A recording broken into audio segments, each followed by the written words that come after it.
알베르 카뮈는 마음이 약한 사람일수록 세상은 더 가혹하다고 말했습니다.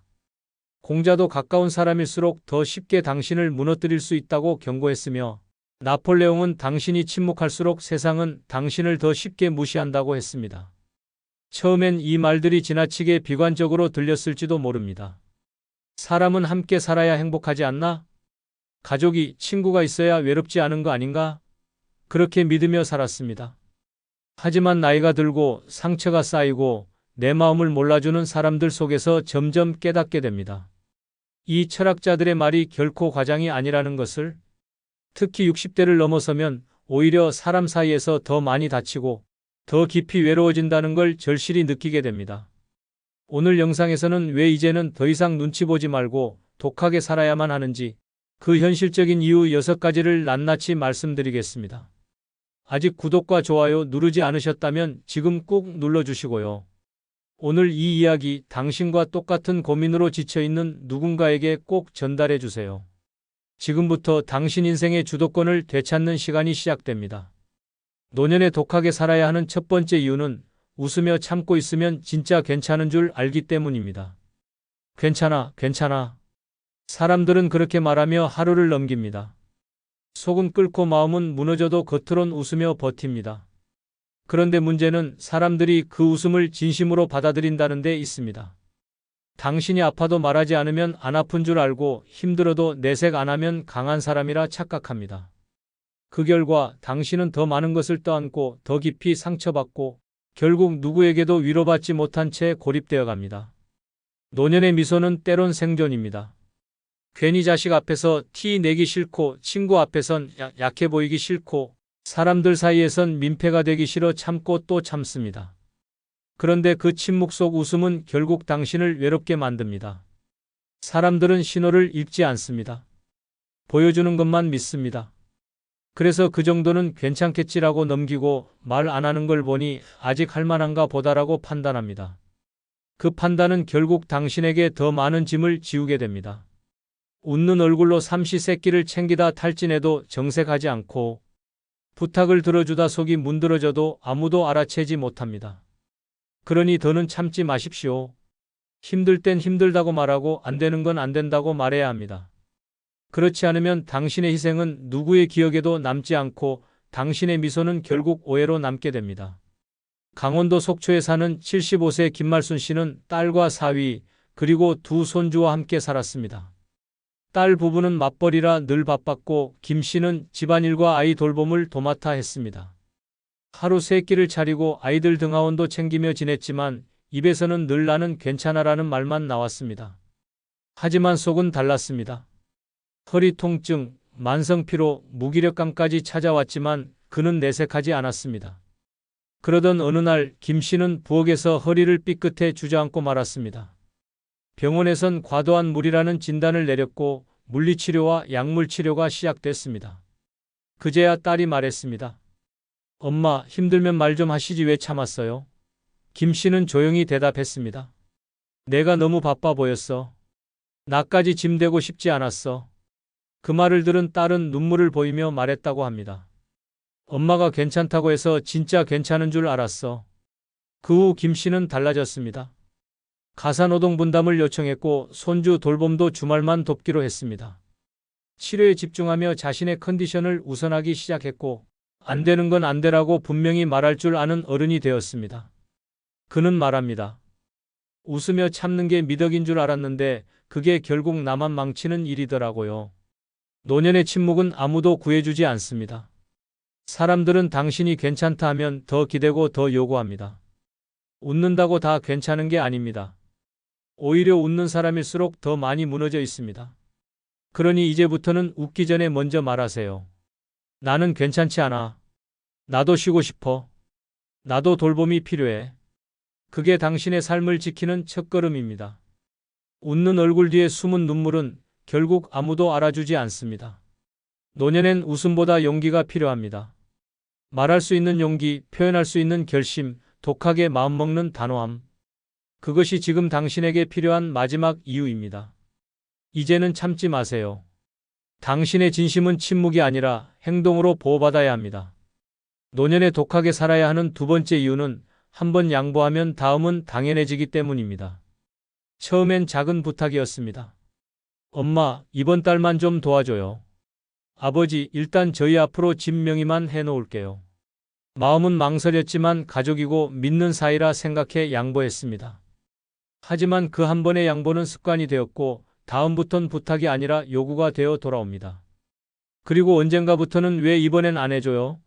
라는 비난으로 바뀝니다. 그제야 깨닫죠. 처음 한 발 물러섰던 그 순간이 내 권리와 내 위치가 무너진 시작이었다는 걸. 사람은 익숙해지면 기대하고 기대가 반복되면 요구합니다. 특히 가족관계 안에서 이 경계는 훨씬 더 빠르게 흐려집니다. 내 돈, 내 시간, 내 건강을 양보했는데 정작 상대는 그것을 사랑이 아닌 책임으로 받아들입니다. 그렇게 희생은 당연해지고 거절은 싸움이 되고 양보는 침묵 속 복종이 됩니다. 노년이 되면 특히 이 패턴에서 빠져나오기가 더 어렵습니다. 지금까지 해줬는데 이제 와서 왜? 라는 반응에 스스로도 죄책감을 느끼기 때문입니다. 하지만 이제는 알아야 합니다. 당신이 무너져야 성립되는 평화는 진짜 평화가 아닙니다. 처음부터 선을 세우고 할 수 없는 건 단호하게 거절하며 양보에는 기준이 있어야 합니다. 그래야 상대도 당신을 함부로 넘을 수 없는 사람으로 인식하게 됩니다. 독함은 나쁜 것이 아니라 나를 지키기 위한 최소한의 방패입니다. 경기도 파주에 사는 71세 하은자 씨는 큰딸 부부의 전세 자금을 위해 3천만 원을 선뜻 내주었습니다. 한 번 도와주는 거니까 괜찮지 하는 마음이었죠. 그런데 몇 달 뒤 둘째 사위도 장모님도 도와주셨잖아요 라며 자연스럽게 돈을 요청했고 심지어 막내는 결혼식 비용 일부를 부담해달라고 말했습니다. 하 씨는 거절하지 못했습니다. 그때마다 한 번 더 마지막이라 생각했지만 결국 자신의 노후 자금은 바닥나고 말았습니다. 어느 날 허리 통증으로 병원에 입원하게 된 하 씨는 정작 자녀들의 방문 한 번 받기 어려웠습니다. 바빠서요. 애 돌봐야 돼서요. 이유는 다양했고 진심 어린 사과는 없었습니다. 퇴원 후 하 씨는 마음을 굳혔습니다. 집 계약을 연장하면서 자녀들 이름으로 묶여있던 등기를 본인 앞으로 다시 돌려놓고 연락이 와도 여유가 없다고 선을 그었습니다. 그리고 말했습니다. 이제는 누구에게도 내 걸 쉽게 주지 않아요.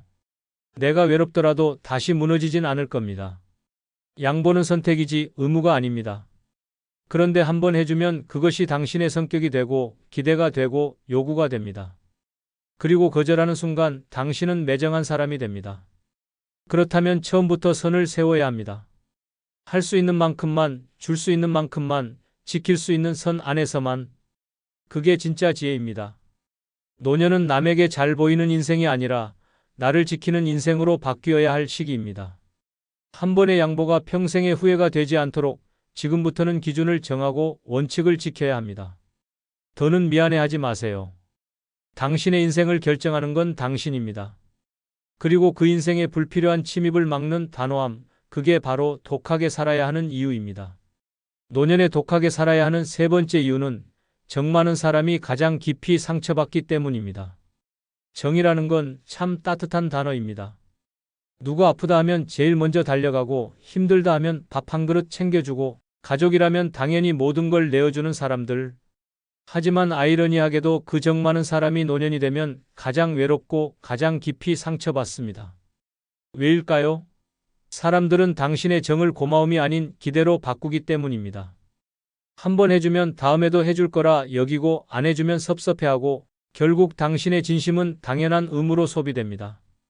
살면서 누구나 이런 말 한 번쯤 들어봤을 겁니다. 아유, 그 정도는 해줘야지.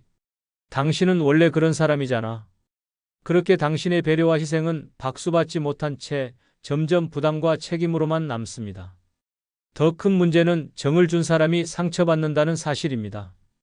아무도 안 챙겨줘도 서운하지 않은 사람보다 평생 남을 챙기고 살아온 사람이 외면당할 때 그 고통은 훨씬 더 깊고 오래갑니다. 노년은 몸보다 마음이 먼저 무너지는 시기입니다. 그리고 그 마음을 가장 쉽게 무너뜨리는 건 내가 이렇게까지 했는데라는 실망감입니다. 이젠 달라져야 합니다. 당신이 아무리 따뜻한 사람일지라도 그 따뜻함이 당신을 다치게 만든다면 이제는 방향을 틀어야 할 때입니다. 모든 사람에게 좋은 사람이 될 필요는 없습니다. 스스로를 챙기지 않는 정은 결국 당신의 등을 찌르는 칼이 되어 돌아올 뿐입니다. 실제로 전북 익산에 사는 75세 정영자 씨는 평생을 가족과 이웃을 위해 살았습니다. 동네 경로당에 도시락을 싸다 나르고 가족 생일에는 직접 미역국을 끓였으며 손주 입학식엔 빠짐없이 축하금을 보냈습니다. 특히 아들 내외가 경제적으로 어렵다고 해서 전세 자금 일부를 보태주기도 했습니다. 하지만 몇 년 뒤 손주의 생일에 정 씨가 전화를 걸었을 때 며느리의 대답은 차가웠습니다. 요즘 좀 바빠서요. 다음에 인사드릴게요. 그 이후로 연락은 끊겼고 정 씨는 내가 뭘 그렇게 잘못했나 하는 자괴감에 수개월 동안 우울감에 시달렸습니다. 결국 정 씨는 마음을 정리하고 결심했습니다. 앞으로는 내 감정 먼저 챙기겠다. 매달 손주에게 주던 용돈을 끊고 경로당 봉사도 잠시 멈췄습니다. 대신 오래 미뤘던 취미생활을 시작했고 자신을 위해 온열 매트와 고급 영양제를 구입했습니다. 그리고 말했습니다. 내가 나를 챙기니까 이상하게 서운한 일도 덜 생기더라고요. 이젠 외롭지 않아. 정이 많다는 건 좋은 성품이지만 노년에 그 정이 오히려 자신을 아프게 만든다면 이제는 멈출 줄도 알아야 합니다. 마음을 내어줄 사람을 가려야 하고 상처받을 관계는 정리할 줄 알아야 합니다. 노년의 평화는 독함에서 나옵니다. 더 이상 모두에게 따뜻할 필요 없습니다. 이제는 자신에게 단단해져야 할 시간입니다. 그래야 남은 삶이 다치지 않고 지치지 않게 흘러갈 수 있습니다. 노년에 독하게 살아야 하는 네 번째 이유는 결정권을 남에게 넘기면 내 삶은 남의 것이 되기 때문입니다. 엄마, 이건 이렇게 하시는 게 좋아요. 아버지, 그건 제가 알아서 할게요. 처음엔 고마웠습니다. 그런데 언제부턴가 내 인생의 중요한 결정들이 나 없이 정해지고 있다는 걸 깨닫게 됩니다.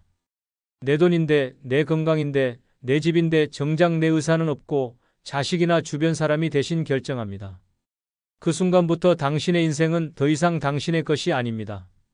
노년기에 가장 많이 무너지는 영역이 바로 결정권입니다. 작은 일 하나도 애들이 하란 대로 해야지 하며 넘기다 보면 나도 모르는 사이에 중요한 권한들이 하나둘 손에서 빠져나갑니다. 처음엔 통장, 다음은 집 명예, 그리고 결국엔 병원 치료 방향까지. 남이 결정해주는 삶은 편할 수는 있어도 행복할 수 없습니다. 왜냐하면 그 결정이 아무리 좋아도 내가 원한 게 아니라면 내 삶이 아니라 남의 인생이 되기 때문입니다. 그런데 많은 사람들이 말합니다. 자식이 더 잘 알잖아. 나는 그냥 따라가는 게 편해. 그 말 속엔 포기한 자기 인생이 들어 있습니다. 지금도 당신이 스스로 결정할 수 있는 힘이 있다면 더 늦기 전에 되찾아야 합니다. 당당하게 말하고 분명하게 의사를 밝히고 필요하다면 아니요라고 말할 수 있어야 합니다. 그게 진짜 내 인생을 지키는 첫걸음입니다. 경기도 수원에 사는 76세 서말분 씨는 남편 사망 후 홀로 살며 전 재산을 자식들에게 맡기기로 했습니다. 나는 돈 관리 잘 못해. 애들이 더 잘하겠지. 그렇게 집 명의도 통장도 아들에게 넘겼고 자신은 매달 용돈을 받는 구조로 살아갔습니다. 처음엔 편했습니다. 그러나 어느 날 몸이 아파 병원 진료를 받고 수술을 고민하던 중 아들이 말했습니다. 엄마, 그 수술은 좀 무리예요. 그냥 참으세요. 서 씨는 황당했습니다. 본인의 몸인데 본인의 결정인데 아무런 선택권이 없다는 걸 느꼈습니다. 그날 이후 서 씨는 바뀌었습니다. 아들과 상의해 다시 통장 일부를 본인 앞으로 돌려놓고 자신이 원하는 치료를 받았습니다. 심지어 나는 어떤 상황이 와도 연명치료는 원치 않는다는 의향서도 작성했습니다. 이후 그는 말했습니다. 이제야 진짜 내 인생을 내가 사는 것 같아. 누구 허락 없이 내가 결정하는 삶이 이렇게 후련한지 몰랐어. 누가 봐도 효자 자식이, 누구보다 걱정 많은 가족이 당신의 인생을 100% 이해해 줄 수는 없습니다. 당신의 삶은 오직 당신의 것이기 때문입니다. 그리고 그 삶의 방향은 당신이 직접 정해야 비로소 내 인생이 됩니다. 노년에는 편한 길보다 내가 선택한 길이 더 소중합니다. 의견을 참고하는 것과 결정을 넘기는 것은 전혀 다릅니다. 내 인생을 책임질 사람은 결국 나밖에 없습니다. 이제부터라도 당당히 말하세요. 이건 내가 정하겠습니다. 그 한마디가 당신의 남은 인생을 진짜 당신의 것으로 되돌려 줄 것입니다. 그래서 지금 더 독하게 살아야 하는 이유입니다. 노년에 독하게 살아야 하는 다섯 번째 이유는 가장 큰 배신은 가장 가까운 사람에게서 오기 때문입니다. 세상을 오래 살아보면 압니다. 모르는 사람은 마음을 상처내지 않습니다. 진짜 아픈 건 늘 믿었던 사람에게서 생깁니다. 자식, 배우자, 형제, 오래된 친구, 내가 마음을 줬고 전부를 내어줬던 관계에서 돌아오는 차가운 말, 한마디, 무심한 행동 하나가 가슴을 가장 깊게 찌릅니다. 그리고 그 아픔은 쉽게 낫지 않습니다. 그만큼 가까웠기에, 기대가 있었기에 그 배신은 곧 인생 전체를 흔들어 놓습니다. 문제는 이런 상처가 단번에 오는 게 아니라는 겁니다. 처음엔 사소한 말실수처럼 시작됩니다. 그 나이에 뭘 바라세요? 이건 그냥 넘어가요. 그렇게 선을 슬쩍 넘고 무례가 반복되고 결국에는 권리와 감정까지 침범당합니다. 그럼에도 우리는 가족인데 내 사람인데라는 이유로 참습니다. 하지만 끝내 돌아오는 건 무너진 신뢰와 허탈한 고독뿐입니다. 가장 큰 상처는 가장 믿은 사람에게서 온다는 진실을 외면하지 말아야 합니다. 독하게 살아야 한다는 말은 무정하게 살라는 뜻이 아닙니다. 누구에게도 내 마음의 주도권을 넘기지 말라는 뜻입니다. 나는 이런 말이 아프다. 이건 나를 무시하는 것이라는 기준을 명확히 해야 그 누구도 당신을 함부로 대할 수 없습니다. 사람은 절대 당신의 감정을 대신 지켜주지 않습니다. 당신의 마음은 당신이 직접 보호해야 합니다. 그리고 그 시작은 가까운 사람에게조차 선을 긋는 용기입니다.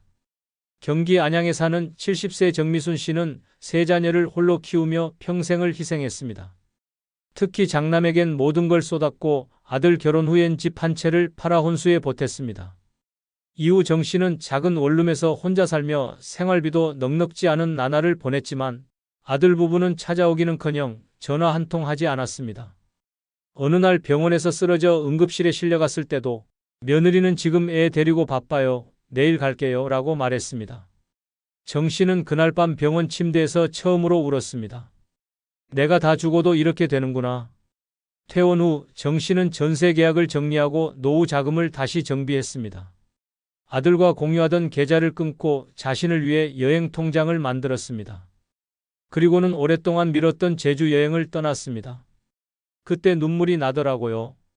내가 왜 이렇게 살았나 싶어서 이제는 나부터 챙기기로 했어요. 이후 정 씨는 말합니다. 멀리 있는 친구보다 가까운 가족이 더 멀 수 있다는 걸 이제서야 알았어요.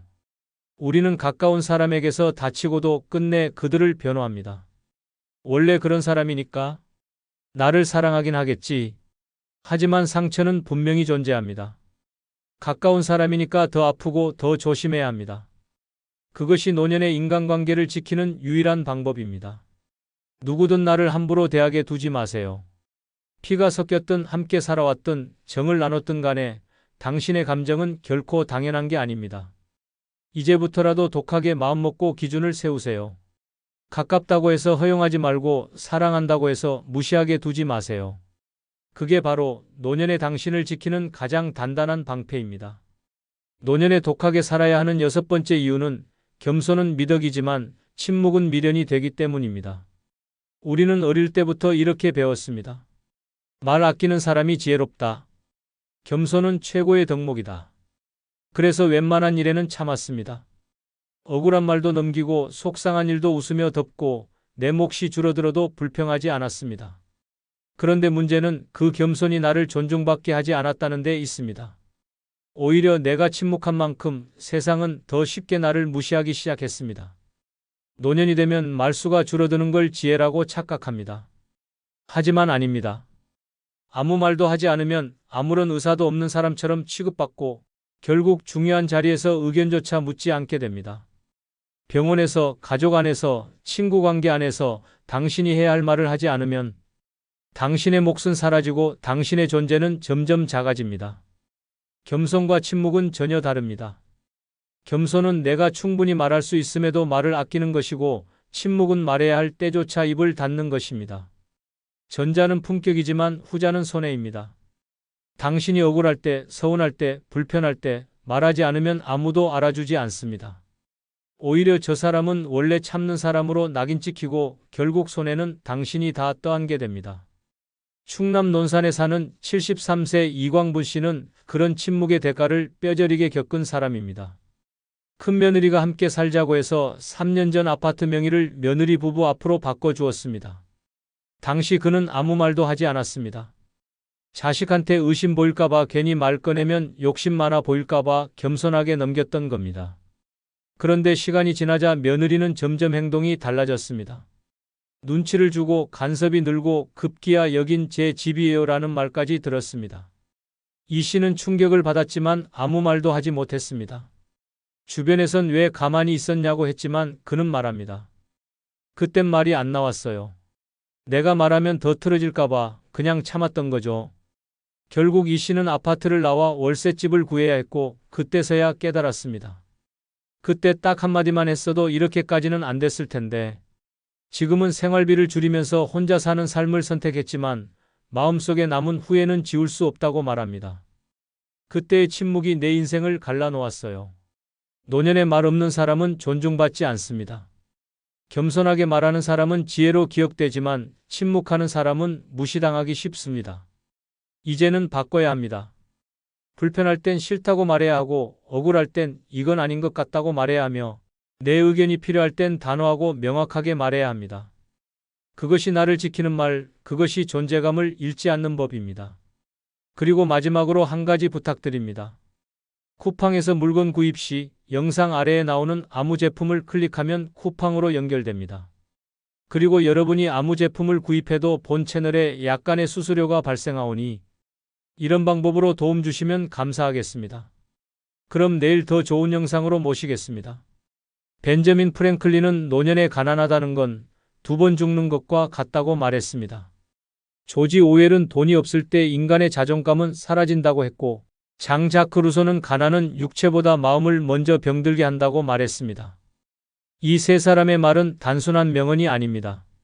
나이가 들수록 경제력이 단순한 숫자가 아니라 삶의 존엄과 직결된다는 사실을 꿰뚫는 통찰입니다.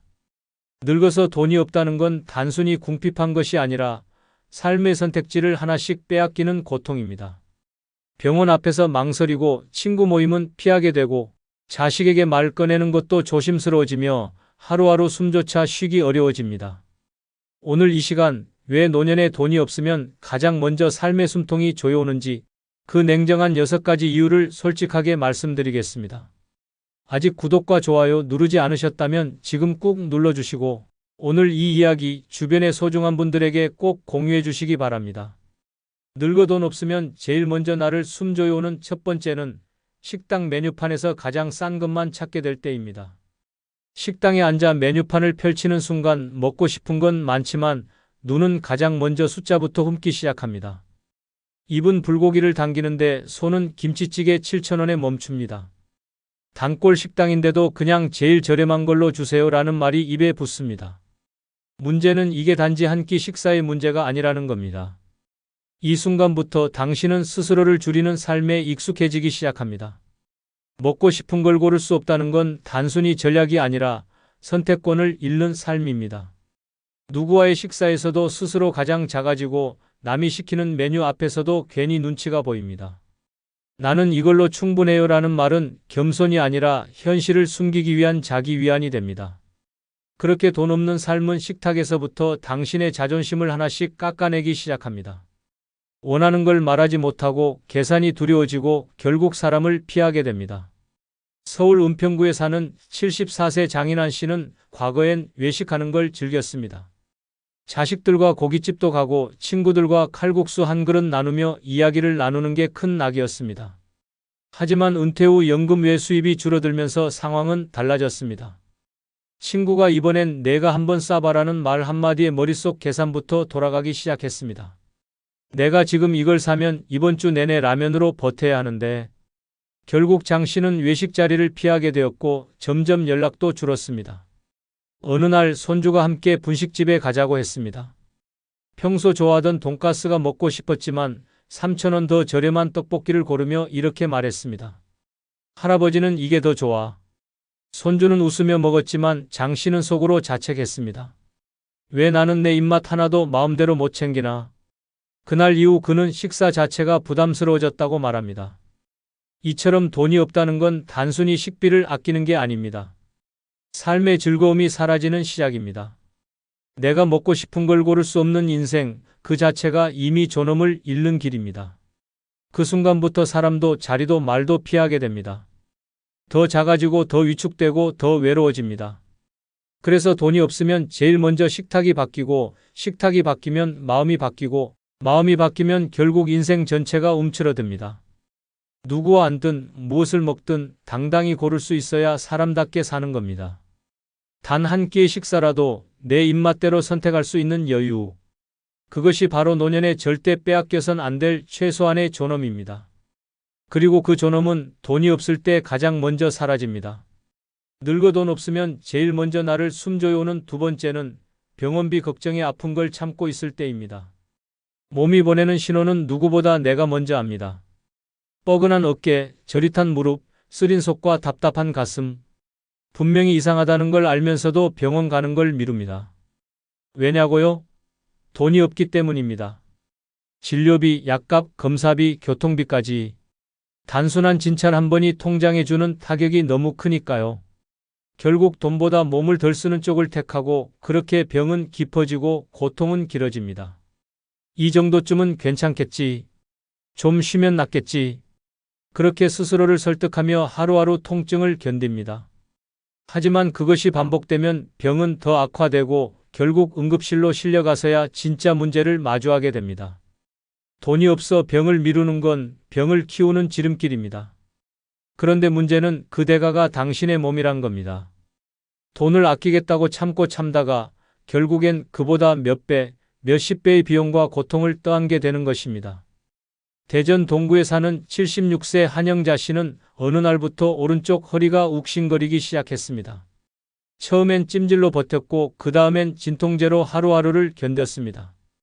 병원에 가보라는 주변 말에 검사비가 더 아파라며 웃어넘겼지만 속으로는 무서웠습니다. 진료받고 MRI라도 찍으라고 하면 돈이 없으니 거기서부터 막막했던 겁니다.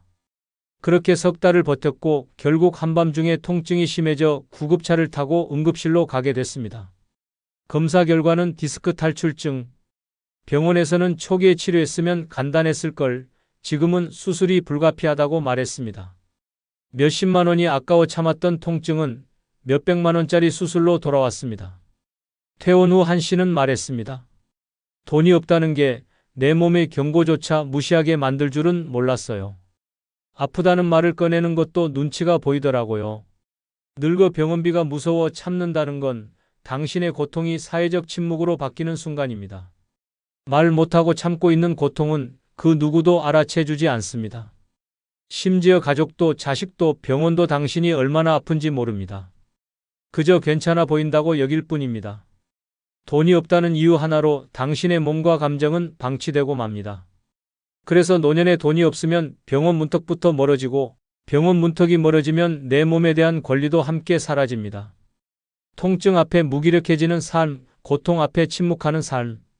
그것은 사람이 누릴 수 있는 최소한의 존엄조차 지키지 못하게 됩니다. 건강은 생명이고 생명은 비용이 아니라 우선순위입니다. 늙어서 병보다 먼저 나를 조이는 건 통증이 아니라 그 통장을 먼저 떠올리게 되는 마음입니다. 이 현실이 지금 누군가를 조용히 무너뜨리고 있습니다. 늙어 돈 없으면 제일 먼저 나를 숨줘요는 세 번째는 자식에게 폐가 된다는 생각이 마음을 짓누를 때입니다. 돈보다 더 무거운 건 죄책감입니다. 몸이 아픈 것도 먹고 싶은 걸 못 먹는 것도 참을 수 있습니다. 하지만 자식 얼굴을 보고 혹시 부담이 되진 않을까 하고 마음속으로 움츠러드는 순간부터 돈 없는 노인의 삶은 가난보다 더한 고통으로 바뀌기 시작합니다. 말 한마디 하기 전에 눈치를 보고 용돈을 부탁하는 대신 괜찮다고 거짓말을 하며 마음속으론 외롭고 서러워도 절대 드러내지 않습니다. 자식들이 차를 사든 집을 사든 아무 말 못합니다. 내가 줄 건 없고 받을 것만 생겼다는 생각이 괜히 주눅 들게 만듭니다. 병원비가 부족해도 괜찮아, 그냥 집에서 좀 쉬면 되라고 말합니다. 그런데 이게 반복되면 어느 순간부터 내 존재 자체가 짐처럼 느껴지기 시작합니다. 나는 왜 이렇게까지 작아져야 하나? 이 생각은 단순한 감정이 아닙니다. 삶의 존엄을 서서히 갉아먹는 치명적인 자책감입니다. 결국 돈이 없는 노인은 스스로를 지우며 살아가게 됩니다. 경기도 안성에 사는 75세 김명자 씨는 몇 해 전 남편과 사별한 뒤 홀로 지내고 있었습니다. 생활비는 고정연금 40만 원이 전부였고 한 달 병원비만 20만 원이 넘다 보니 빠듯하게 살 수밖에 없었습니다.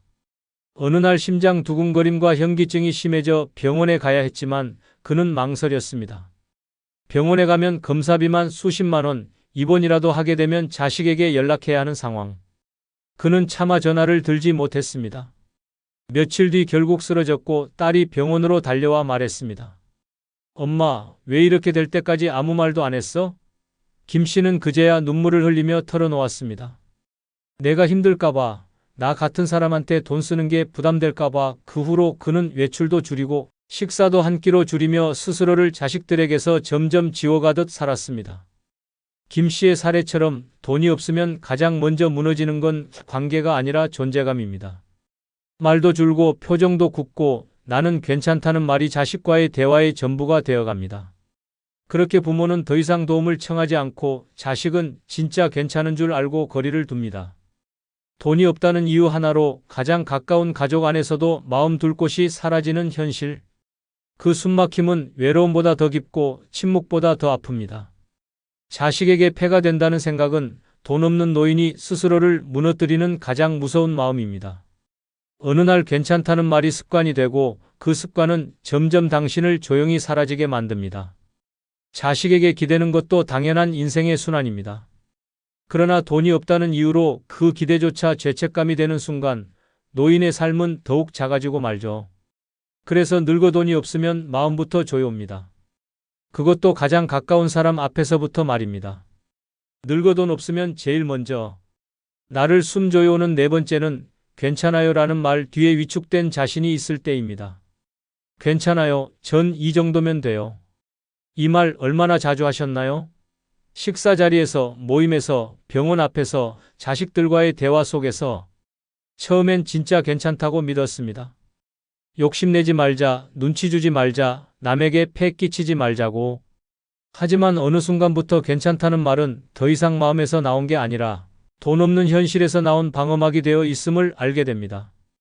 괜찮다고 말하고 나면 마음이 편해야 하는데 오히려 한숨이 길어지고 뒤돌아설 때 발걸음이 무겁습니다. 먹고 싶은 걸 꾹 참고 가고 싶은 곳을 포기하면서 아무렇지 않은 척 난 원래 이런 걸 좋아해요 라고 말합니다. 그렇게 감정은 감춰지고 자존감은 줄어들며 자신도 모르게 위축된 사람이 되어갑니다. 문제는 주변 사람들은 그 말을 곧이곧대로 믿는다는 점입니다. 진짜 괜찮은 줄 알고 더 이상 살펴보지 않게 되죠.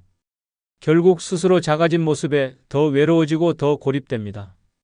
부산 사하구에 사는 73세 최은자 씨는 자식들과 식사를 할 때마다 늘 난 이 반찬이면 충분하다고 말해왔습니다. 비싼 음식은 부담될까봐 식당 가자 하면 집밥이 좋아라며 말을 돌렸습니다. 생일에도 선물은커녕 내 생일은 안 챙겨도 되라는 말로 상황을 넘겼습니다. 하지만 어느 날 며느리가 던진 한마디에 가슴이 무너졌습니다. 어머니는 원래 욕심이 없으시니까 딱히 챙겨드릴 게 없어요. 그 말을 듣고 최 씨는 밤새 잠을 이루지 못했습니다. 내가 그렇게까지 없는 사람처럼 비쳤나? 내가 너무 참았나? 하는 자책이 밀려왔습니다. 그리고 깨달았습니다. 괜찮다는 말을 가장 많이 하는 내가 사실은 가장 많이 위축된 사람이었다는 걸. 그 후 최 씨는 변했습니다. 자식들과 외식할 땐 원하는 메뉴를 고르고 생일엔 작은 케이크라도 함께 나누자고 먼저 말했습니다. 이젠 괜찮다는 말 덜 하기로 했어요. 왜냐하면 진짜 괜찮지 않거든요. 그렇게 한마디씩 꺼내자 자식들의 반응도 달라졌고 가족들 속에 있던 최 씨의 존재감도 다시 살아났습니다. 괜찮아요라는 말은 어른스러운 태도가 아니라 자신을 숨기는 습관이 될 수 있습니다. 특히 돈이 없을 때 그 말은 더 자주 더 많이 나오게 되죠. 그 뒤에는 말 못할 불편함, 계산을 먼저 따지는 습관, 그리고 점점 줄어드는 내 감정의 크기가 숨어 있습니다. 늙어 돈이 없으면 말조차 진심을 담지 못하게 됩니다. 그래서 괜찮다는 그 말이 어느 순간부터 가장 서글픈 거짓말이 되어버립니다. 노년의 자존감은 말 한마디에서 시작됩니다. 더 이상 스스로를 줄이지 마세요. 정말 괜찮은 사람은 괜찮다고 하지 않아도 당당히 느껴지는 법입니다. 그리고 그 시작은 괜찮아요라는 가면을 벗는 것입니다. 늙어 돈 없으면 제일 먼저 나를 숨줘요 오는 다섯 번째는 각종 모임에 초대받고도 핑계를 대며 못 갈 때입니다. 예전엔 누가 부르면 제일 먼저 달려갔습니다. 점심 모임이든 동창회든 경조사든 사람들과 함께 있는 시간이 즐거웠습니다.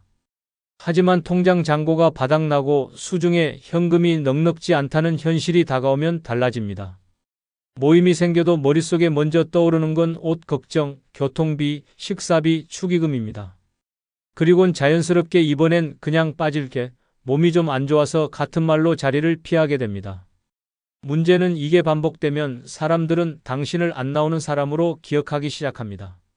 점점 연락이 줄고 자연스럽게 멀어지고 결국은 완전히 고립됩니다. 돈이 없어서 나가지 못한 건데 사람들은 마음이 떠난 줄 압니다. 그래서 더 슬픕니다. 마음은 가고 싶은데 주머니 사정이 발목을 잡고 그 현실이 자꾸 자존감을 무너뜨립니다. 모임 하나 나가지 못한 것으로 나란 존재가 세상에서 지워지는 것 같은 기분. 그것이 돈이 없는 노년의 깊은 고통입니다. 전북 군산에 사는 76세 김성대 씨는 과거 지역 상공회의소에서 활동하던 자산가였습니다. 하지만 사업 실패 후 월세 단칸 방에서 기초연금으로 생계를 이어가는 처지가 되었습니다. 오래전 함께 활동하던 친구들로부터 동문 모임 초청을 받았지만 그는 단 한 번도 참석하지 않았습니다. 이유는 단순했습니다. 입고 나갈 옷이 마땅치 않았고 회비며 식사비, 차비까지 합치면 10만 원은 훌쩍 넘기 때문이었습니다. 그래서 그는 늘 그날 병원 예약이 있다, 몸이 좀 안 좋다는 핑계로 빠졌습니다.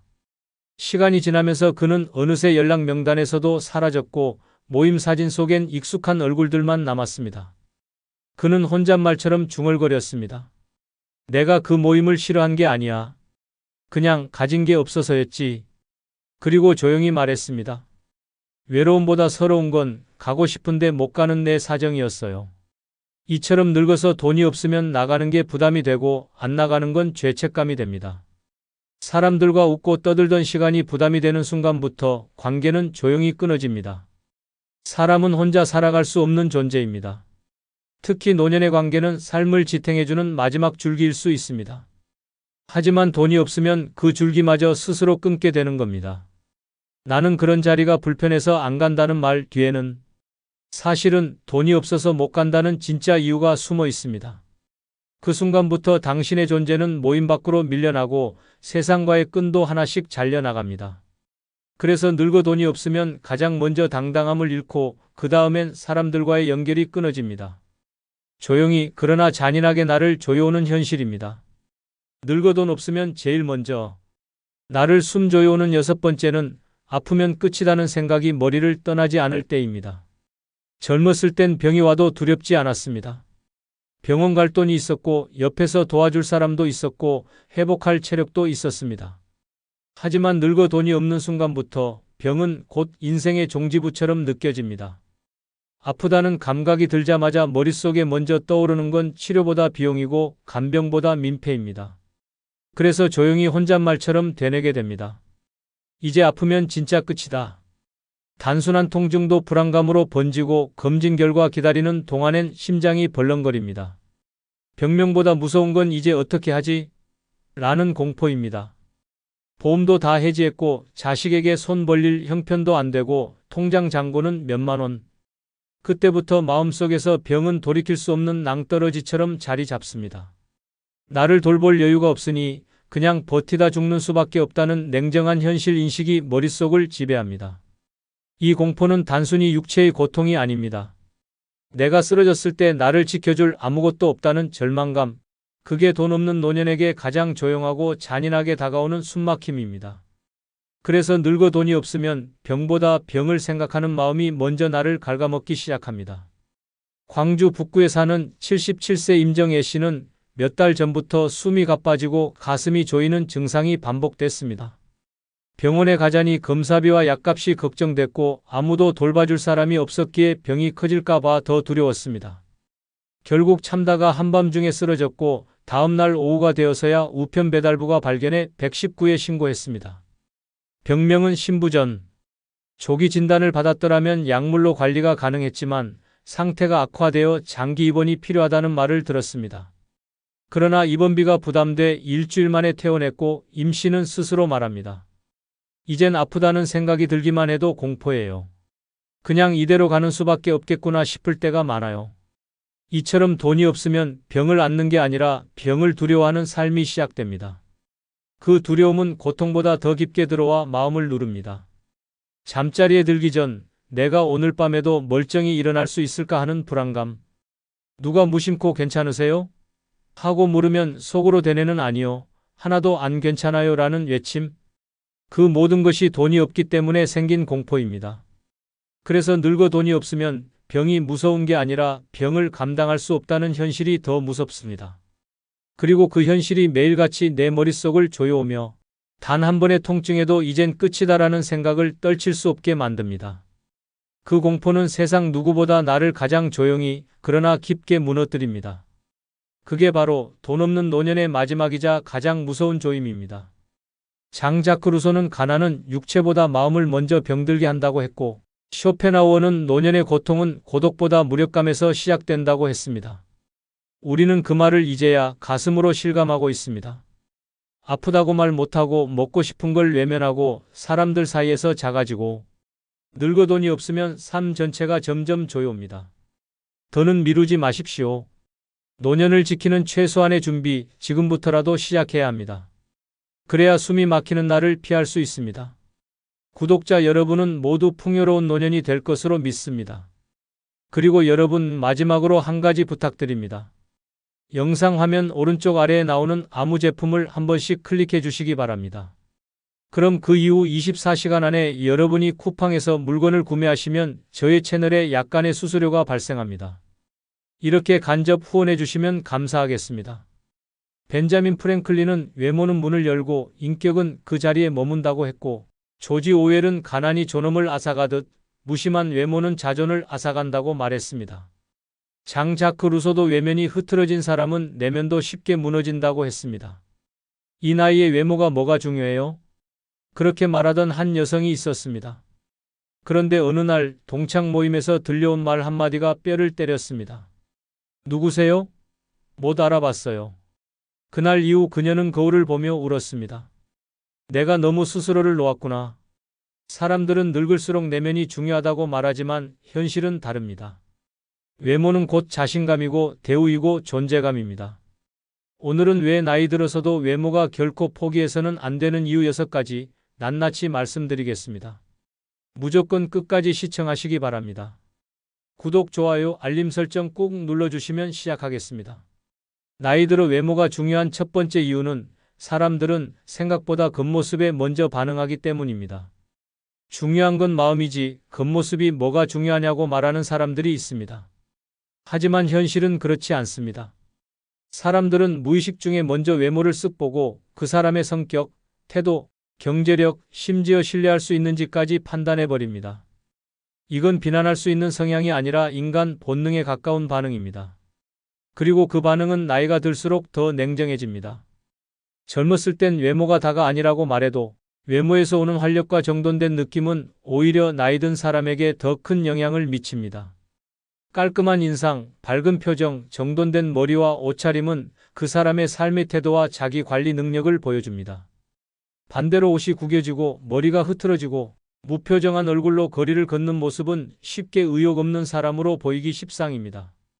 그리고 문제는 세상이 그런 사람에게 기대를 하지 않고 기회도 주지 않는다는 것입니다. 당신이 병원에 갔을 때 단정한 옷차림과 표정으로 의사에게 설명하면 더 성의 있는 설명을 듣고 동사무소에 가서도 말 한마디가 더 부드럽게 나옵니다. 사람들은 단지 당신이 깔끔하다는 이유만으로도 더 예의를 지켜야 할 사람처럼 느끼게 됩니다. 외모는 단순히 꾸미는 문제가 아니라 자존감이 세상에 보내는 첫 번째 신호입니다. 서울 양천구에 사는 69세 김미정 씨는 어느 날 버스를 탔다가 속상한 경험을 했습니다. 손잡이를 잡기도 힘들 만큼 몸이 안 좋은 날이었지만 아무도 자리를 양보해주지 않았습니다. 옆자리 아주머니가 작게 말했습니다. 요즘 사람들은 앉을 수 있는 사람이 먼저 앉는 거래요. 그 말을 듣고 김 씨는 생각했습니다.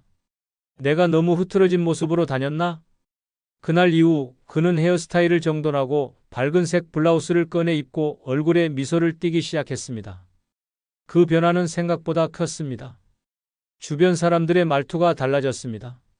서울 동작구에 사는 68세 이영순 씨는 마트 계산원에게 무시당한 경험이 있었습니다.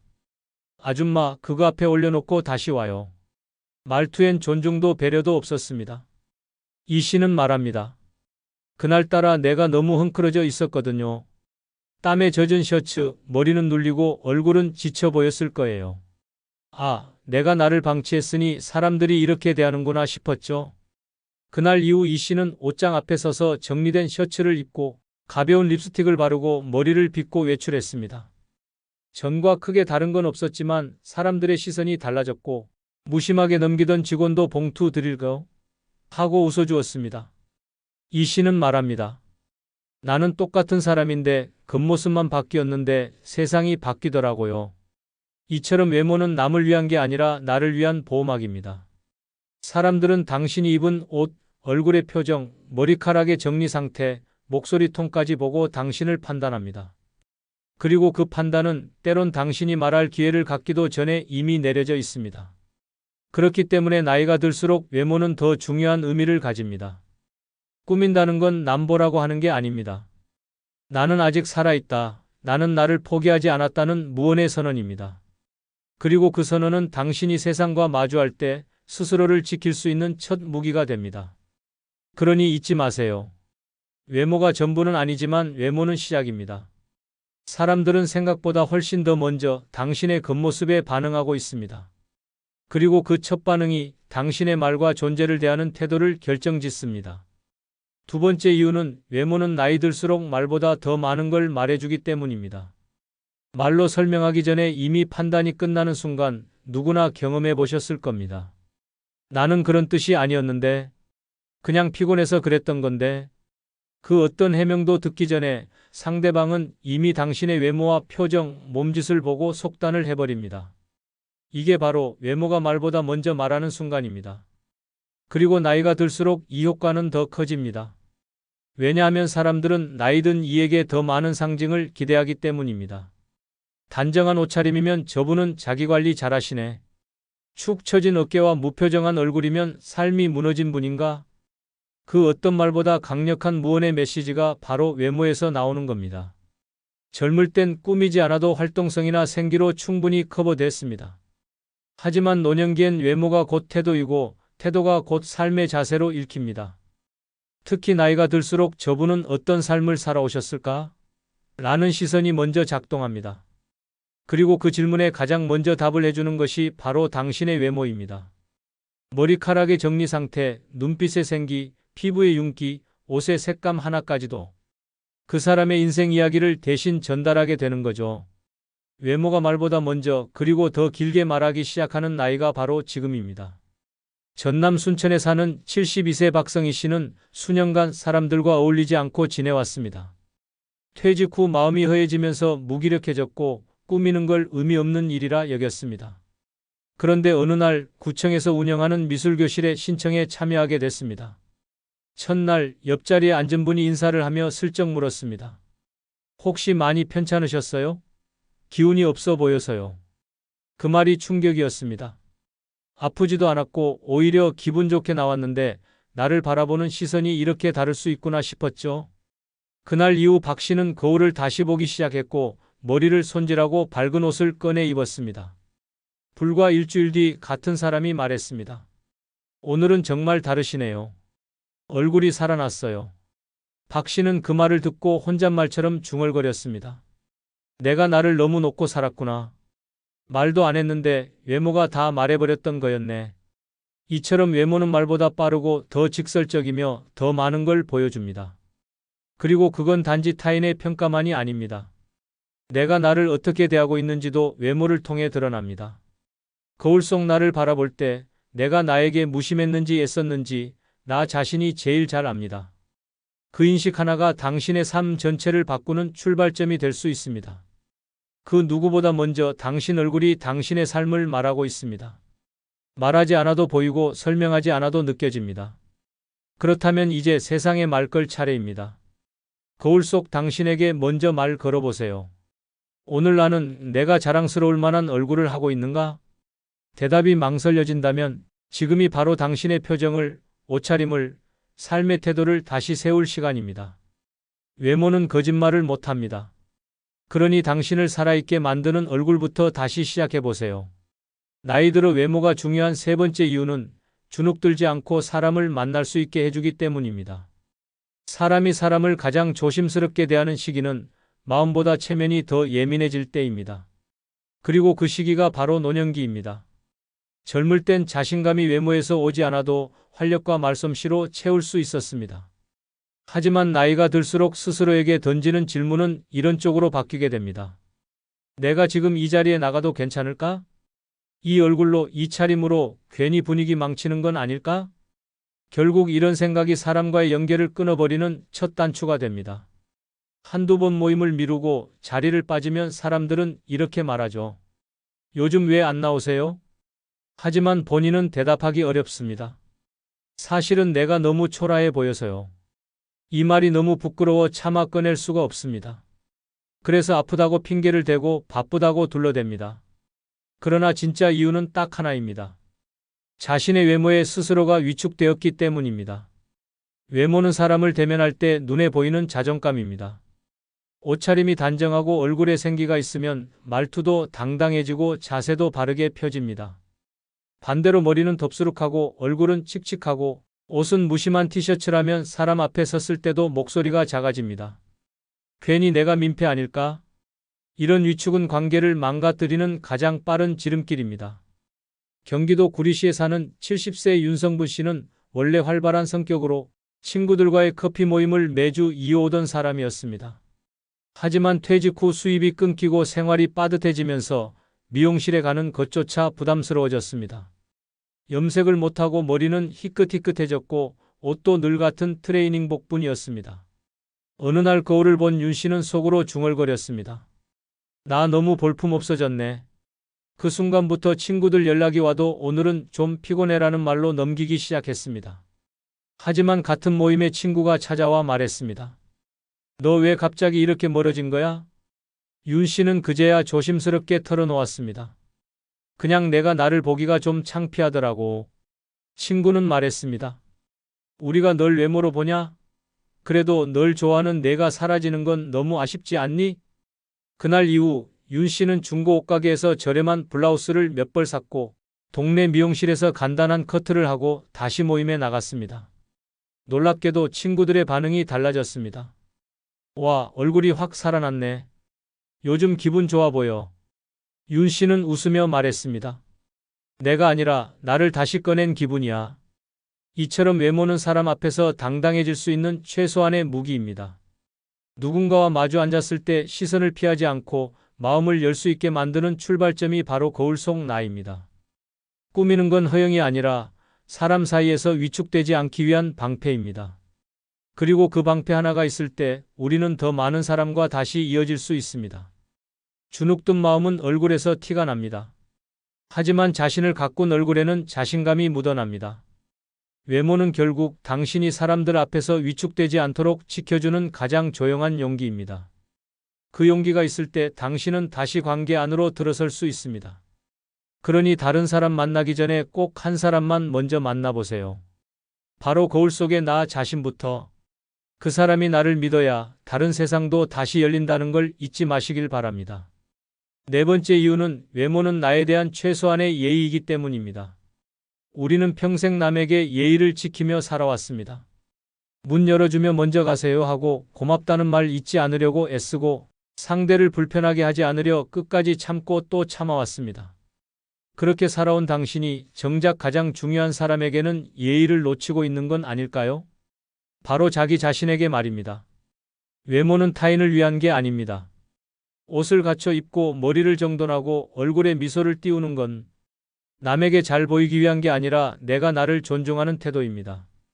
늙었다고 해서 아무거나 입고 아무렇게나 다니고 아무 감정 없이 거울을 스치는 삶은 결국 내 삶을 가볍게 여기는 습관으로 이어집니다. 사람들이 나를 대하는 태도는 결국 내가 나를 어떻게 대하는지에서 비롯됩니다. 자존감은 거창한 단어가 아닙니다. 오늘 아침 내가 나에게 입혀준 옷에서 시작됩니다. 스스로에게 예의를 잃기 시작하면 어느 순간 삶 전체가 무기력해지고 흐트러집니다. 어차피 혼자니까 누가 날 본다고라는 말은 사실 자신을 외면하겠다는 선언입니다. 외모는 세상에 보내는 당신의 첫 메시지이기 전에 당신이 당신에게 보내는 첫 존중입니다. 자기 자신에게조차 무관심해지는 순간 삶은 조용히 가라앉기 시작합니다. 전북 익산에 사는 75세 박용남 씨는 퇴직 후 어느 날부터 외출 자체를 꺼리게 되었습니다. 일을 그만두자 셔츠 대신 헐렁한 티셔츠, 구두 대신 슬리퍼, 면도도 일주일에 한 번쯤. 이젠 누굴 만날 것도 없고 꾸며서 뭐 하나 싶더라고요. 하지만 우연히 병원 대기실에서 거울을 본 순간 본인도 깜짝 놀랐습니다. 저게 나야? 지친 얼굴, 눌린 머리, 잃어버린 눈빛. 그는 말합니다. 내가 나를 너무 허술하게 대해왔구나 싶었어요. 그러니 남들도 날 그렇게 봤을 테고요. 그날 이후 그는 매일 아침 셔츠 단추를 잠그고 머리를 빗고 얼굴에 미소를 띄우고 거울 앞에 섭니다. 누가 보든 안 보든 이제 나는 나에게 예의 차리고 삽니다. 그 변화는 생각보다 컸습니다. 아파트 경비원도 요즘 얼굴 좋아지셨다고 말했고 마트 직원도 오늘 기분 좋아 보이시네요 라고 건넸습니다. 그리고 박 씨는 조용히 웃었습니다. 내가 나를 먼저 챙기니까 세상이 다시 나를 사람 대접해주기 시작하더라고요. 이처럼 외모는 절대 사소한 문제가 아닙니다. 당신이 당신을 어떻게 생각하는지를 보여주는 거울 같은 존재입니다. 늙었다고 무너지는 건 주름 때문이 아니라 나 스스로를 아무렇게나 대하기 시작했기 때문입니다. 스스로에게 건네는 최소한의 존중. 그 출발점은 거울 앞에서, 옷장에서, 아침의 단추 하나에서 시작됩니다. 오늘 하루 내게 어떤 태도를 건넸는지 돌아보십시오. 당신이 자신에게 예의를 지키는 순간 세상도 다시 당신을 존중하기 시작할 것입니다. 나이 들어 외모가 중요한 5번째 이유는 스스로의 외모를 가꾸면 우울감이 줄기 때문입니다. 우울은 어느 날 갑자기 찾아오지 않습니다. 대부분 아주 작은 무력감에서 시작됩니다. 오늘 하루도 별일 없겠지. 갈 데도 없고 볼 사람도 없고. 이런 무심한 생각이 쌓이면 몸은 그대로인데 마음부터 조금씩 무너집니다. 그리고 가장 먼저 나타나는 변화는 외모입니다. 머리를 감는 주기가 길어지고 옷은 아무거나 걸치게 되고 거울은 점점 멀어집니다. 결국 자신조차 자신을 마주하는 걸 피하게 됩니다. 이건 단순한 게으름이 아니라 우울의 시작 신호입니다. 그 반대도 마찬가지입니다. 거울 앞에 서서 머리를 빗고 깨끗한 옷을 입고 얼굴에 가벼운 미소를 지어보는 것만으로도 뇌는 오늘은 뭔가 다르다는 신호를 받습니다. 외모를 가꾸는 행위는 뇌에 내가 나를 돌보고 있다는 메시지를 보내는 심리적 자극입니다. 실제로 외모를 신경 쓰는 행동은 우울 증세를 완화시키는 데 효과가 있다는 심리학 연구도 있습니다. 외모 가꾸기는 기분이 좋아서 하는 게 아닙니다. 기분이 좋아지기 위해서 하는 것입니다. 대구 달서구에 사는 71세 강영희 씨는 남편과 사별한 뒤 한동안 외출을 거의 하지 않았습니다. 방 안에만 있고 거울은 치워버렸고 흰머리는 그대로 자랐습니다. 하루가 멍하게 지나가고 아무에게도 연락할 마음이 들지 않았습니다. 딸이 방문했을 때 말했습니다. 엄마, 이렇게 있으면 진짜 아파져요. 일단 미용실부터 가요. 억지로 따라간 미용실에서 머리를 다듬고 염색을 하고 약간의 화장을 했을 뿐인데 강 씨는 마치 다른 사람이 된 듯한 기분이었다고 말합니다. 그날 이후 그는 매일 아침 머리를 빗고 스카프를 매는 루틴을 만들었습니다. 어느 날 거울 앞에 선 그는 오랜만에 스스로에게 웃으며 말했습니다. 괜찮다. 아직 나 괜찮다. 그리고 몇 달 만에 친구들에게 전화를 걸어 약속을 잡았습니다. 강 씨는 말합니다.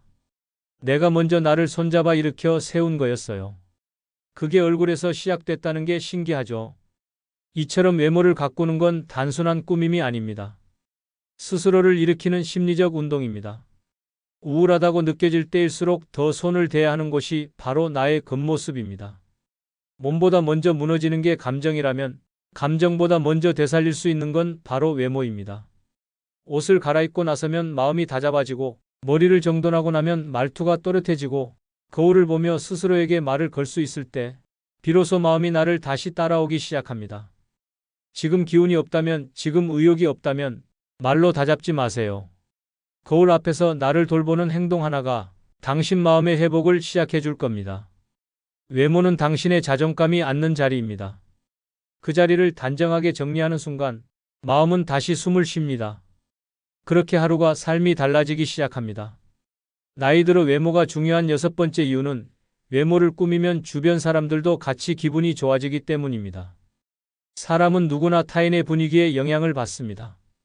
특히 나이가 들수록 표정 하나, 말투 하나, 옷차림 하나가 주변 사람에게 분위기 전체를 좌우하는 공기 같은 역할을 하게 됩니다. 말없이 앉아 있어도 어떤 사람 옆에 있으면 마음이 편하고 어떤 사람 옆에선 괜히 긴장되고 위축되기도 하죠. 그 미묘한 차이를 만드는 건 다름 아닌 외모에서 풍기는 에너지입니다. 단정하게 머리 손질을 하고 어울리는 옷을 입고 얼굴에 미소를 띤 사람은 그 자체만으로 주변 사람들을 편안하게 만듭니다. 그 반면 무심하게 옷을 걸치고 무표정하게 앉아 있는 사람은 말이 없어도 공간 전체를 무겁게 만들 수 있습니다. 외모는 단지 나를 위한 게 아닙니다. 함께 있는 사람을 위한 배려이기도 합니다. 가족들과 외출할 때도 마찬가지입니다. 어머니가, 아버지가 깔끔하고 밝은 인상으로 나서면 자식들도 어깨가 펴집니다. 함께 사진을 찍을 때도, 식당에 앉을 때도 우리 엄마 멋지지? 우리 아버지 당당하시지? 그런 마음이 피어나기 마련입니다. 서울 구로구에 사는 73세 조순자 씨는 손주 돌잔치에 가기 위해 백화점에서 스카프를 하나 샀습니다. 자신을 위해 옷을 산 건 10년 만이었습니다. 딸은 그냥 편한 옷 입으셔도 돼요 했지만 조 씨는 말했습니다.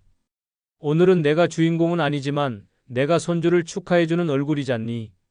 행사 당일 깔끔한 블라우스에 포인트 스카프를 맨 조 씨는 사진 속에서 누구보다 밝고 당당해 보였습니다. 그 모습을 본 사위는 말했습니다. 어머니, 오늘 진짜 화사하세요. 보는 사람 기분까지 좋아져요. 그날 이후 조 씨는 깨달았습니다. 내가 꾸미는 게 나만 좋으라고 하는 게 아니었구나. 내가 나를 잘 챙기면 주변 사람도 기분 좋아진다는 걸 처음 느꼈어요. 이처럼 외모는 사람 사이의 정서적 온도를 조절하는 감정의 장치입니다. 특히 가족이나 가까운 이들과 시간을 보내는 노년기에 내가 웃고 밝아 보일수록 그 옆 사람들의 정서도 함께 따뜻해집니다. 반대로 내가 지쳐 보이면 말없이도 걱정을 퍼뜨리게 됩니다. 내가 먼저 빛나는 사람이 되면 내 곁에 있는 사람도 더 편안해집니다. 외모는 단순한 꾸밈이 아니라 내가 사랑하는 사람에게 전할 수 있는 가장 조용한 선물입니다. 그러니 이렇게 생각해 보세요. 오늘 내가 고른 이 옷이, 내 미소가, 내 표정이 누군가의 기분 좋은 하루를 만들어줄 수 있다고. 그렇게 꾸며진 외모는 단순한 이미지가 아니라 사랑과 존중을 나누는 또 하나의 방법이 됩니다. 오늘 당신이 입은 옷이 누군가에게는 기억에 남을 따뜻한 장면이 될 수 있습니다. 지금 거울을 보며 한번 웃어보세요. 당신의 그 웃음이 누군가에게도 전해질 테니까요. 구독자 여러분, 나이가 들수록 외모는 단순한 이미지가 아니라 존중받는 입장권이 됩니다. 보이는 태도가 당신을 말해주고 그 태도는 말보다 빠르게 사람을 설득합니다. 세상이 나를 존중하길 원한다면 내가 먼저 나를 가꿔야 합니다. 끝으로 주변의 소중한 분들에게 많은 영상 공유 부탁드립니다. 감사합니다. 나는 그 사람을 믿었습니다. 세상에 이런 착한 사람도 있구나, 그렇게 생각했어요. 그런데 제 통장에서 사라진 돈이 1200만 원입니다. 77세 유선옥 씨는 3개월간 자신을 챙겨주던 남자에게 속았습니다. 처음엔 반찬을 나눠주고 병원에 같이 가주고 말동무가 되어준 그 사람이 어느 날 말했습니다. 어머니, 딱 한 번만 도와주세요. 그 순간 그녀는 외면하지 못했습니다. 결과는 배신이었습니다. 이 이야기는 남의 얘기가 아닙니다. 지금 당신 옆에 있는 바로 그 사람이 이런 모습일 수 있습니다.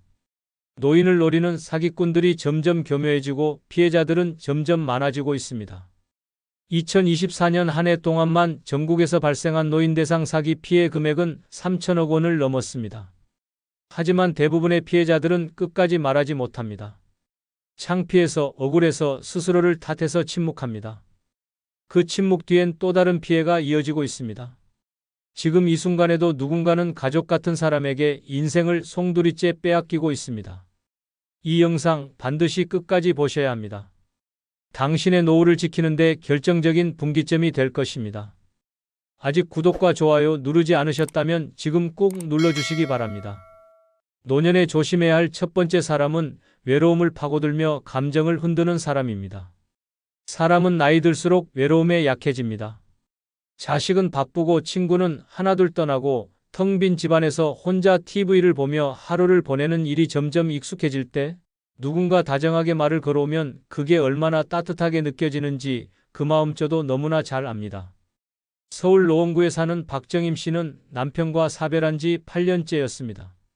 자식은 외국에 살고 있고 평소엔 혼잣말을 하며 하루를 버티는 날이 더 많았습니다. 그런 그녀에게 어느 날 작은 우연처럼 한 남자가 다가왔습니다.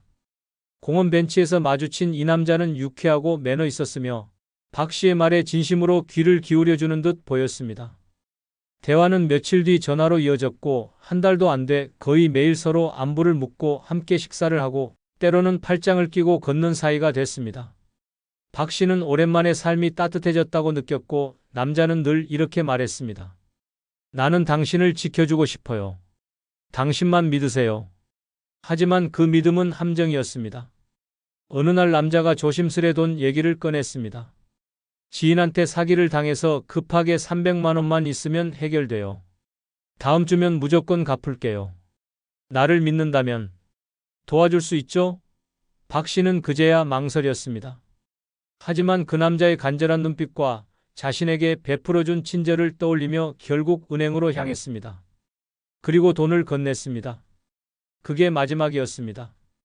남자는 다음 날부터 연락이 끊겼고 며칠 뒤 전화번호는 아예 없는 번호로 바뀌어 있었습니다. 노년에 경계해야 할 사람은 갑작스레 다가와 외로움을 채워주는 사람입니다. 특히 혼자 사는 노인에게 외롭지 않게 해주겠다는 말은 가장 달콤한 유혹이자 동시에 가장 위험한 독입니다. 이들은 절대 처음부터 돈을 요구하지 않습니다. 오히려 시간을 들여 신뢰를 쌓고 정서적 유대를 만들며 자신이 믿을 수 있는 사람이라는 이미지를 심습니다. 그리고 어느 날 피해자의 심리적 빚을 교묘히 이용해 금전 요구를 합니다. 내가 그동안 해준 걸 생각하면 이 정도는 도와줄 수 있잖아요? 이 한마디에 박 씨는 거절하면 내가 너무 냉정한 사람이 되는 것 같아 결국 지갑을 열었다고 했습니다. 외로운 마음을 이해합니다. 따뜻한 말 한마디에 눈물이 나고 누군가 내 안부를 묻는 그 순간에 살아있다는 느낌을 받는다는 말도요. 하지만 그 따뜻함이 진짜인지 아니면 철저히 계산된 접근인지 반드시 의심하셔야 합니다. 노년의 삶에서 진짜 위협은 거친 외부가 아니라 친절한 얼굴로 다가오는 사람일 수 있습니다. 그 누구보다도 당신을 지키고 지갑을 지키고 마음을 지켜야 하는 사람은 바로 당신 자신입니다. 두 번째로 반드시 경계해야 할 사람은 도움을 가장한 제안을 먼저 꺼내는 사람입니다. 겉으로는 당신을 돕겠다고 하지만 속셈은 당신의 통장에 있습니다. 부산 해운대에 사는 이정규 씨는 74세입니다. 아내와 사별한 뒤로 사람들과의 연락도 점점 줄었고 혼자 지내는 시간이 길어졌습니다. 그러던 어느 날 우연히 마트 앞에서 짐을 옮기다가 허리를 삐끗해 잠깐 주저앉은 순간 한 여자가 다가왔습니다. 어르신 괜찮으세요? 병원 같이 가드릴까요? 다정한 말투에 의지하고 싶어졌고 두 사람은 병원까지 함께 택시를 타고 갔습니다. 그렇게 연락이 시작됐고 그녀는 종종 반찬을 해다주고 병원도 동행하며 가족처럼 지냈습니다. 문제는 두 달쯤 지난 어느 날부터 시작됐습니다. 어르신, 이 집 너무 오래된 거 아니에요? 요즘 보일러 폭발 사고도 많고 제가 아는 분이 리모델링을 싸게 해주는데 지금 안 하면 나중에 돈 더 듭니다. 처음엔 단순한 조언 같았지만 며칠 뒤 실제로 공사업체 직원이 찾아왔습니다. 그리고 말도 안 되는 가격의 계약서를 내밀었습니다. 이정규 씨는 의심했지만 이미 마음을 준 상대였습니다. 그 사람이 이렇게까지 나서서 말하는데 뭔가 이유가 있겠지라고 생각했습니다. 결국 계약서에 도장을 찍었고 보증금 500만 원이 빠져나갔습니다. 그러나 공사는 시작되지 않았고 여자는 잠적했습니다. 두 번째 유형의 사람은 도움을 주는 척하며 결정권을 슬그머니 넘겨받는 사람입니다. 노년기에는 나는 잘 모른다며 누군가에게 의사결정을 위임하기 쉬워집니다. 하지만 그 작은 위임이 인생의 균형을 무너뜨릴 수 있습니다. 이들은 먼저 당신의 불편한 점을 콕 짚습니다. 오래된 집, 낡은 차, 불편한 몸, 느린 인터넷, 고지서를 보며 이건 바꿔야 해요라고 말하죠. 그리고 자신이 해결해 주겠다고 나섭니다. 정작 그 해결 뒤에는 커미션, 소개비, 수수료, 사기 계약서가 숨어 있고 피해는 당신의 이름으로 시작됩니다. 더 무서운 점은 이 과정이 대부분 도와주는 말투로 포장돼 있다는 겁니다. 제가 다 알아보고 연락드릴게요. 믿고 맡기세요. 어르신은 그냥 편히 계시면 됩니다. 이런 말이 나오기 시작하면 바로 멈추셔야 합니다. 이정규 씨는 말했습니다. 내가 선택한 것도 아닌데 내 통장에서 돈이 나가 있더라고. 나중에야 내가 당한 걸 알았지. 도움을 핑계로 다가오는 사람은 위험합니다. 특히 혼자 사는 노인의 일상에 자주 출입하며 식사와 청소를 도와주며 신뢰를 쌓는 사람일수록 더욱 조심해야 합니다. 노년기에 진짜 필요한 사람은 함께 웃고 이야기를 들어주는 사람이지 당신 대신 결정을 내려주는 사람이 아닙니다. 말은 부드럽고 행동은 친절할 수 있지만 그들의 속내는 당신보다 더 많이 알고 더 잘 안다는 우월감으로 가득한 경우가 많습니다. 이런 사람들은 당신의 불안을 자산으로 삼습니다. 도움을 주겠다는 말이 반복될수록 당신은 스스로에게 질문해야 합니다. 이건 진짜 나를 위한 건가? 아니면 그 사람을 위한 명분인가? 그 질문이 당신의 지갑과 자존심을 지키는 방패가 될 것입니다. 노년에 조심해야 할 세 번째 사람은 사소한 호의를 반복하며 정을 쌓는 사람입니다. 그들은 도움을 요청하지도 않고 큰 부탁을 하지도 않습니다. 단지 늘 곁에 머물며 말없이 작은 일들을 대신해주고 당신의 일상 속 빈틈을 자연스럽게 채워줍니다. 하지만 바로 그 틈이 가장 위험한 침투 지점이 될 수 있습니다. 대구 수성구에 사는 이현숙 씨는 올해 78세입니다. 남편과 사별한 뒤 12년째 혼자 살고 있고 자식들은 타지에서 바쁘게 살아갑니다. 요양원은 아직 이르다는 생각에 스스로 밥을 챙기고 빨래를 돌리고 아파트 단지를 하루 한 바퀴씩 걷는 게 일상이었습니다. 늘 같은 시간, 같은 벤치, 같은 나무 앞에서 햇볕을 쬐는 그 자리에 어느 날부터 한 젊은 남자가 보이기 시작했습니다. 처음에는 그저 스쳐가는 인사였습니다. 안녕하세요, 어르신. 오늘도 운동 열심히 하시네요. 그 한마디에 이 씨는 어색한 미소만 지었지만 그 후로 마주칠 때마다 남자는 인사를 놓치지 않았습니다. 어느 날은 장을 보고 돌아오는 길에 그녀가 숨을 헐떡이는 걸 보더니 자연스럽게 장바구니를 들어주었습니다. 무거운 거 들지 마세요. 제가 집 앞까지만 모셔다 드릴게요. 그 말 한마디에 이 씨는 마음이 놓였습니다. 며칠 뒤 우연히 엘리베이터 앞에서 다시 마주친 그는 쓰레기 봉투를 대신 내려주겠다고 했고 그 후로 가끔 그녀의 집에 들르는 사이가 됐습니다. 날이 흐린 날엔 우산을 씌워주었고 정기검진 결과표를 스마트폰으로 확인해주기도 했습니다. 그러던 어느 날 집안 전등이 나간 상황에서 우연히 놀러왔던 그는 제가 교체해드릴게요. 이런 건 남자가 해줘야죠라며 드라이버를 들고 천장을 향했습니다. 이 씨는 처음으로 누군가에게 의지한다는 따뜻함을 느꼈습니다. 젊은 사람이 아무런 대가 없이 자신을 돕는다는 사실이 고마웠고 속으로 이런 아들이 있었으면 얼마나 좋을까라는 생각도 했습니다. 그날 이후 그는 더 자주 집에 들렀고 마치 가족처럼 행동했습니다. 하지만 그 믿음은 3달이 지나 깨졌습니다. 어느 날 외출 후 돌아온 이 씨는 서랍 속에 넣어둔 비상금 120만 원이 사라진 것을 발견했습니다. 처음엔 당황했습니다. 치매 초기인가 싶어 집안을 샅샅이 뒤졌고 자책도 했습니다. 하지만 결국 떠오른 것은 단 하나의 얼굴이었습니다. 집을 드나들던 그 남자. 경찰에 신고했고 확인 결과 그는 이미 노인 대상 절도 전과가 있었습니다. 경찰은 말했습니다. 이 사람 노인 심리를 정확히 알고 접근합니다. 처음엔 절대 돈 얘기 안 해요.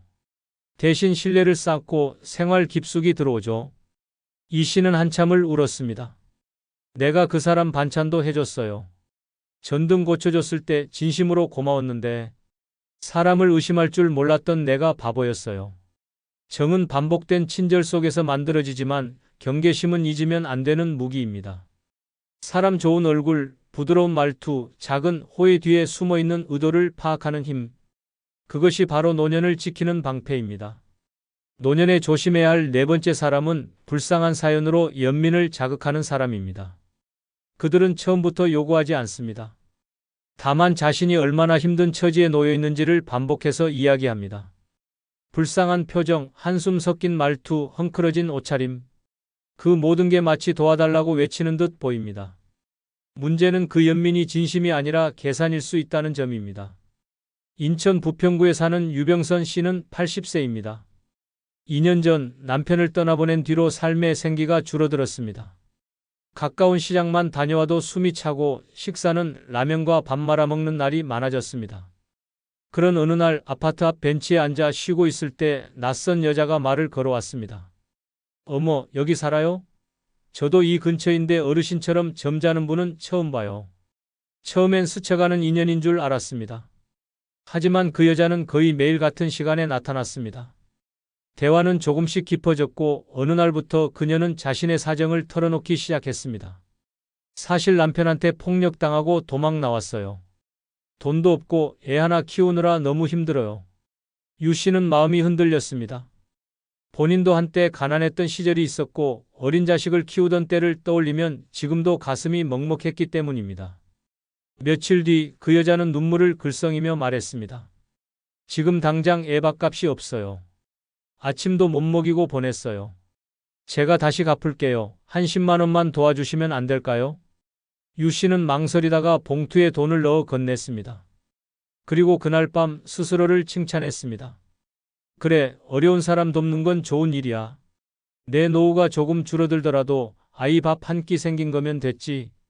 하지만 그날을 시작으로 그 여자의 사연은 끝없이 이어졌습니다.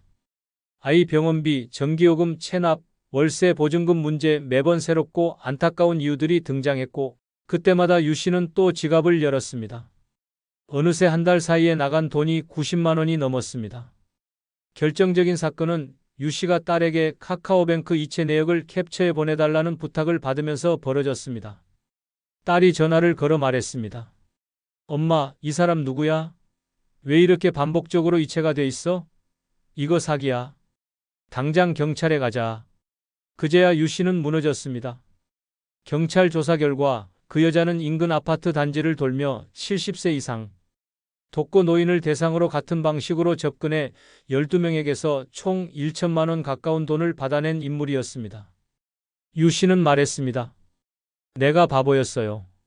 그 사람이 울 때 나도 울었는데 그 눈물이 다 거짓이었대요. 우리가 조심해야 할 사람은 바로 당신의 동정심을 겨냥해 다가오는 사람입니다. 특히 자신의 불행을 자랑하듯 이야기하고 피해자처럼 보이려는 사람은 반드시 거리를 두어야 합니다. 진짜 힘든 사람은 반복적으로 돈을 요구하지 않습니다. 진짜 절박한 사람은 낯선 이에게 의지하지도 않습니다. 노년기의 마음은 더욱 연약해지고 누군가의 슬픈 이야기는 마치 내 이야기처럼 느껴지곤 합니다. 하지만 그 감정의 문을 열기 전에 반드시 이 질문을 던져야 합니다. 이 사람은 왜 나에게만 이런 얘기를 할까? 왜 도와달라는 말이 이렇게 자주 반복될까? 내가 감정에 흔들리지 않고 판단할 수 있는가? 불쌍해 보인다는 이유만으로 지갑을 여는 순간 상대는 그 감정의 틈을 확실히 기억합니다. 그리고 다음에는 더 큰 사연과 더 큰 부탁이 당신 앞에 놓일 것입니다. 노년에 조심해야 할 5번째 사람은 지속적으로 당신을 칭찬하고 띄워주는 사람입니다. 그들은 늘 이렇게 말합니다. 어르신은 정말 지혜로우세요. 이런 노인은 처음 봤어요. 말씀이 얼마나 깊으신지 감동이에요. 그 말 한마디에 어깨가 펴지고 괜히 하루가 가볍습니다. 하지만 문제는 그 칭찬이 진심이 아니라 심리적 포획을 위한 미끼일 수 있다는 점입니다. 경기도 고양시에 사는 최정순 씨는 77세입니다. 책을 좋아하고 평생 학교 급식 조리사로 일하며 성실하게 살아온 분입니다. 노년에 접어든 지금은 매일 도서관에 가는 것이 유일한 낙이었고 자식들과는 주말마다 영상통화를 하는 정도로만 연락을 유지했습니다. 그 도서관 앞 벤치에서 자주 마주치던 50대 남성이 있었습니다. 어느 날 그가 먼저 말을 걸었습니다. 어르신, 저번에 책 읽으시던 모습이 너무 인상 깊어서요. 어쩜 이렇게 멋지신가요? 처음엔 의심스러웠지만 그 남자의 말투는 정중했고 지나치게 다가오지도 않았습니다. 며칠 뒤 그는 이런 말을 했습니다. 제가 최근에 작은 출판사를 하나 차렸습니다. 어르신 같은 분의 삶을 책으로 내보면 얼마나 좋을까 그런 생각이 들었습니다. 최 씨는 순간 웃음을 터뜨렸습니다. 내 이야기를 누가 읽겠어요? 하지만 남자는 진지했습니다. 아닙니다. 이런 삶이야말로 지금 세대에게 꼭 필요한 이야기입니다. 그날 이후 그는 매일처럼 전화를 걸어왔고 카페에서 만난 자리에서는 칭찬을 쏟아냈습니다. 선생님은 언변이 대단하세요. 감수성도 남다르시고요. 이런 분은 흔치 않습니다. 그러더니 조심스럽게 제안했습니다. 소책자로만이라도 출간해 보시죠. 인쇄도 나오고 출판 기념회도 열어드릴게요. 대신 인쇄비는 선생님 부담인데 총 280만 원입니다. 최 씨는 망설였습니다. 그런데 남자가 다시 말했습니다. 이건 비용이 아니라 투자입니다. 선생님이 얼마나 가치 있는 삶을 살아오셨는지 그걸 세상에 남기자는 거죠. 결국 최 씨는 적금을 깼습니다. 그리고 280만 원을 송금했습니다. 결과는 참담했습니다. 책은 나오지 않았고 출판사도 문을 닫았습니다. 전화번호도 바뀌어 있었습니다. 경찰에 신고해봤지만 이미 피해자가 여럿 있었고 돈을 돌려받을 방법은 없다고 했습니다. 최정순 씨는 말했습니다. 나는 칭찬을 진심이라고 믿었어요. 평생 그런 말 들어본 적이 없거든요. 누가 내 삶을 가치 있다고 말해준 게 처음이었어요.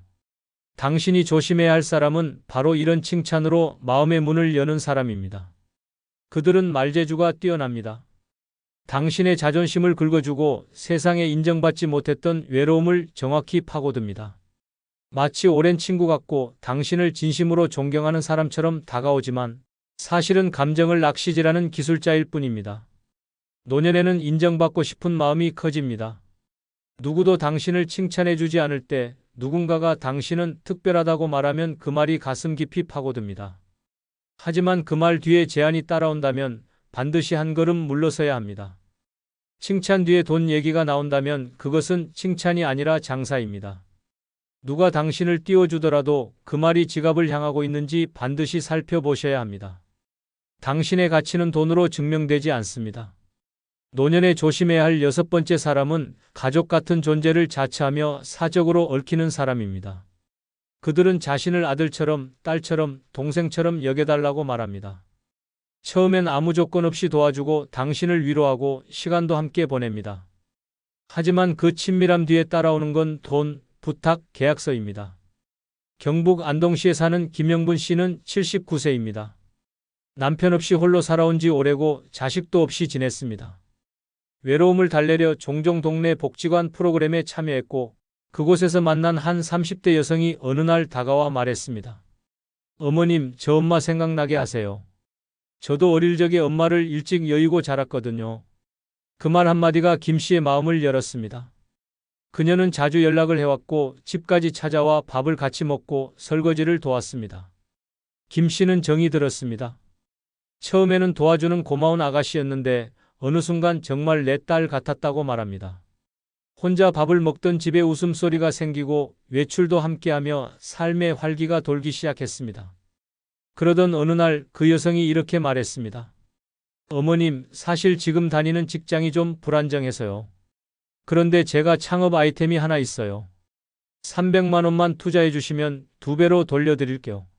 나중엔 어머님 모시고 살게요. 김 씨는 망설였습니다. 하지만 모시고 살겠다는 말 한마디에 결국 통장을 열었습니다. 그렇게 돈이 전달됐고 그날 이후 연락은 점점 뜸해졌습니다. 조금 바빠요. 다음 주에 봬요라는 말만 반복됐고 한 달이 지나자 전화는 꺼진 상태가 됐습니다. 김 씨는 충격을 받았습니다. 배신감과 허탈감, 분노보다 더 큰 감정은 부끄러움이었다고 했습니다. 내가 혼자 살아서 외롭다는 걸 그 사람이 알고 이용한 거잖아요. 내가 너무 어리석었어요. 이렇듯 마지막으로 조심해야 할 사람은 가족 역할을 자처하는 사람입니다. 그들은 말합니다. 어머님, 저 진짜 어머님 같아서 그래요. 또 말합니다. 아버님, 우리 집에도 이런 분 계시면 얼마나 좋을까 싶어요. 그리고 어느 순간부터 돈이 필요하다, 보증이 필요하다, 당신의 이름이 필요하다는 말이 따라옵니다. 진짜 가족은 그렇게 말하지 않습니다. 가족은 돈을 전제로 사랑을 조건 삼지 않습니다. 하지만 이들은 정서적 유대를 쌓은 뒤 그 유대를 거래로 바꿉니다. 특히 독거노인이나 가족관계가 느슨한 어르신들은 이들에게 쉽게 마음을 열 수 있습니다. 식사 한 끼, 정리해주는 방, 명절에 전해주는 작은 선물 하나에 눈물이 날 만큼 감동하는 나이. 그 감정을 노리는 사람이 바로 이 유형입니다. 스스로 자식 같은 사람이라 말하는 사람은 대부분 그 뒤에 자식이라면 받을 수 있는 것들을 노립니다. 정은 소중합니다. 하지만 정을 앞세우는 사람은 반드시 의심해야 합니다. 노년의 가장 아픈 상처는 돈이 아니라 믿음의 배신입니다. 그러니 기억하세요. 가족 같은 사람은 가족이 아닙니다. 이런 사람들을 조심하지 않으면 평생 모은 노후 자금이 순식간에 사라질 수 있습니다. 처음엔 친절한 말 한마디, 작은 도움, 따뜻한 관심으로 시작하지만 결국 당신의 신뢰를 이용해 돈을 요구합니다. 문제는 그들이 절대 강요하지 않는다는 겁니다. 대신 스스로 마음을 열게 만들고 스스로 돈을 건네게 만듭니다. 이걸 한번 허용하면 두 번은 더 쉬워집니다. 그 결과 수백에서 수천만 원이 빠져나갑니다. 진짜 위험은 그럴 리 없겠지 하는 순간부터 시작됩니다.